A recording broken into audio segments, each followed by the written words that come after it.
Magandang araw ho sa inyo lahat mga kapatid. JDB uli ang inyong abang lingkod. Pag-usapan natin ngayon, ito pong isa pang nginangal-ngal ni Sara nung kanyang ranting press conference niya.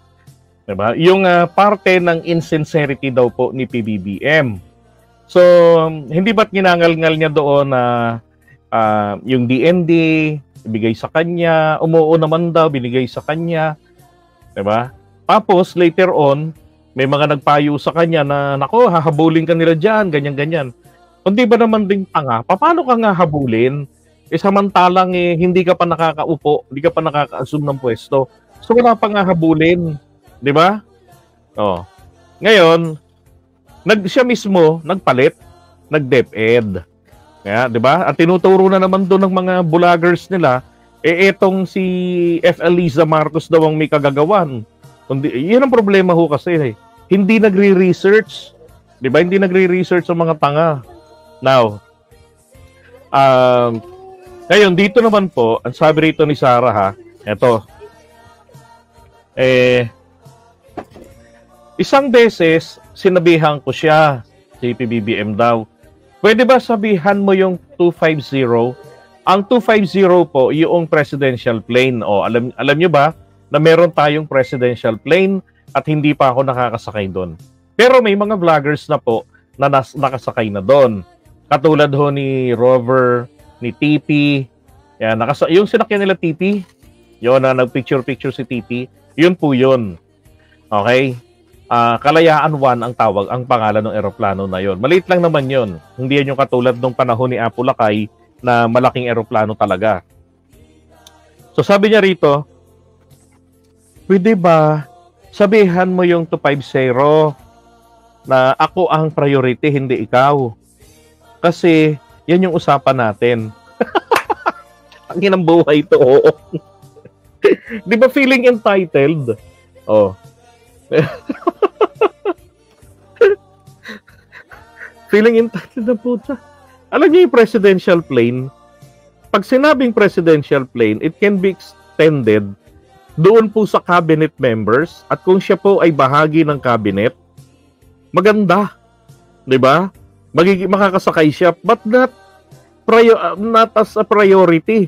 So ibig sabihin kung ang presidente may lakad, tapos may lakad rin siya kasi meron siyang isang 10 satellite offices na pupuntahan niya from time to time, gagamitin niya yan. Di ba? Gagamitin niya yung eroplano na yan. Ano gagamitin ng presidente? Mag-jeep. Mag-helicopter. Anak ng putya. Di ba? Di mas malaking gastos. Ilang helicopter yun? Oh. O kaya, haarkila ng eroplano. Lang yan naman, oo. Di ba? Antindi. So, yan po yung yan yung ito po, hindi naman po ito napagbigyan. Hindi ito natuloy. Kasi naharang ito eh. Ito part na to. Grabe, ngayon ako nakakitang vice president na ganyang kapraning. Yung kay Leni Robredo, ang hiningi lang ni Leni Robredo, yung yung pabahay, HUD yata yun, binigay sa kanya. Yun ang pangarap niya, yung pabahay. Ito, sabi nga ng mga tao, they have a required number. Ito yung kay Leni Robredo. Dito siya ikinumpara. Kasi kay Leni, kung ano yung ibinigay nakalaan sa kanya, kontento yun na lang. So sabi niya nga rito, they have a required number of security personnel when should be with us. When I learned about it, I said, let's just take a bus because it is cheaper. Diba? Pero ito, si Sara, yung pag-uwi niya ng anak niya, yun ang isa pang priority niya eh. Yung uwi niya ng Davao kasi yung anak niya sa kanya. Sabi ko nga nun, pwede namang lumipat dito. 'Di ba? Pwede namang yung opisina niya mismo ng Vice President, doon na rin siya manirahan. Dati nga yung Coconut Palace, 'di ba? 2 Vice President po ang gumamit niyan, kung di ako nagkakamali. Si Binay at saka etong si Noli De Castro. Correct me if I'm wrong. O parang si Era Prinyata gumamit din yan.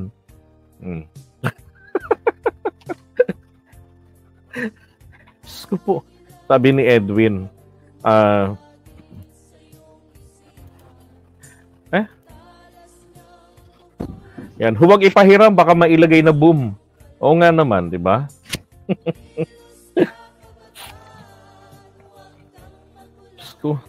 Feeling entitled talaga yung ating yung ating Vice President ngayon. Tama ba yun na tapos meron pa ako naalala, sabi niya hindi daw dapat na isipin pa ni PBBM yung kung ano yung kanyang nararamdaman. Isipin daw niya yung nararamdaman ng mga tao, maraming mga nagugutom na Pilipino. Ano yun? Magcha-charity works ang presidente, magbibigay ng mga pagkain o papakainin yung mga yon. Tapos isa pang rin niya, hindi dapat daw ang iniisip ni BBM yung kung merong pamilya, meron ba silang pang spaghetti sa kanilang Noche Buena. Pang Vice President ay Vice President, ganung kababaw mag-isip, 'di ba?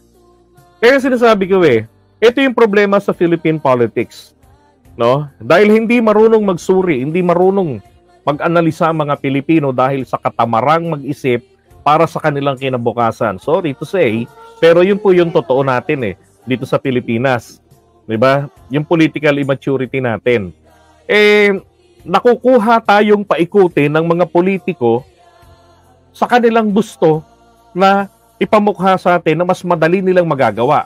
Ang ibig kong sabihin, kung Vice President ka, ang trabaho mo dapat nakangangalang sa mga balita. Inaabangan mo. Inaalam mo yung mga ginagawa ng presidente in case na kailangan mo ng ikaw na yung papalit sa kanya. 'Di ba? Kung sakaling tawagin ng pagkakataon, alam mo na ang gagawin mo. Other than that, wala na.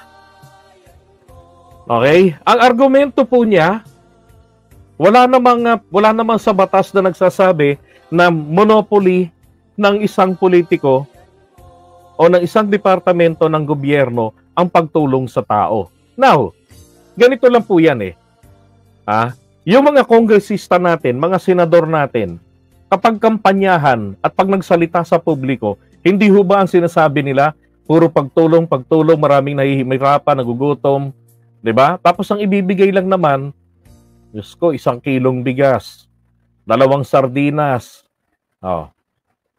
Tapos wag diyan 100, 150. 'Di ba? Sa mga taong nakatanggap, tuwan-tuwa na. Katuwiran pa, buti nga meron kaysa wala. Yung iba diyan wala, puro nakaw lang. At least nagnanakaw na, may bahagi pa tayo. 'Di ba doon tayo nagkakaproblema? Doon tayo nagkakaproblema.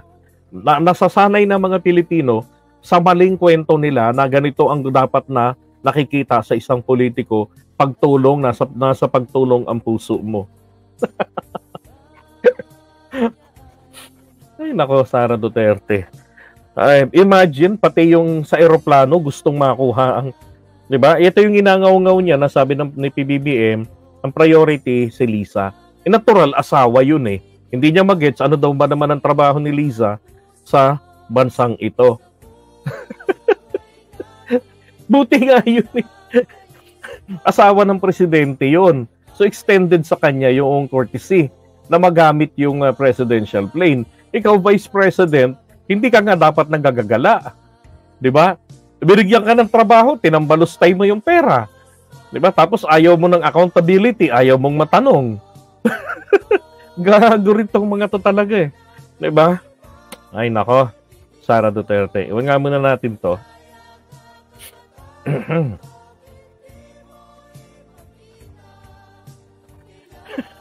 Ano yun, nagpa-press con pa sakali si Sara. Ay nako.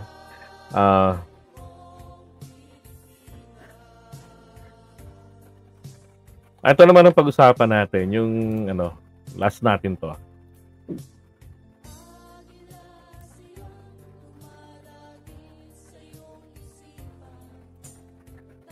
Ganda ng eroplano. Ito yun yung Kalayaan 1. 2019 ito nabili ng AFP. Okay, panahon po siyempre ni Duterte. Pero yung pondo sa AFP po yan. Yan, Gulfstream. Yan, sabi nga rito, The Kalayaan 1, Philippine presidential plane presenting the G280 Gulfstream, is a twin-engine business jet built by Israel Aerospace Industries for Gulfstream Aerospace. The aircraft was purchased by Philippine Air Force in October 2019 and delivered last September 2020 for the 250th Presidential Airlift Wing Basin